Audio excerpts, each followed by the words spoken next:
ही दिसो chair lift front side ही जेको जमील वेठो आहे ऐं पाण वेठो आहियां तव्हांजे साम्हूं कहाँ जा रहे हैं नीचे ये जेको माना अॻियां हले पई ऐं असां स्पेशली जेको आहे सो तव्हांखे पूरो विज़िट कराईंदासीं।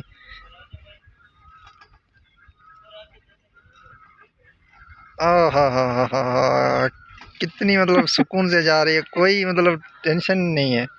हमने तो सोचा कोई चक्कर वगैरह आएंगे, उल्टी वगैरह होगी, तो यहाँ पे आपकी मर्ज़ी है। अगर आप चाहें तो अकेला बैठ जाएं या अपने साथ 2 बैठ जाएं, 3 बैठ जाएं, वो आपकी अपनी मर्ज़ी है भाई, चॉइस है।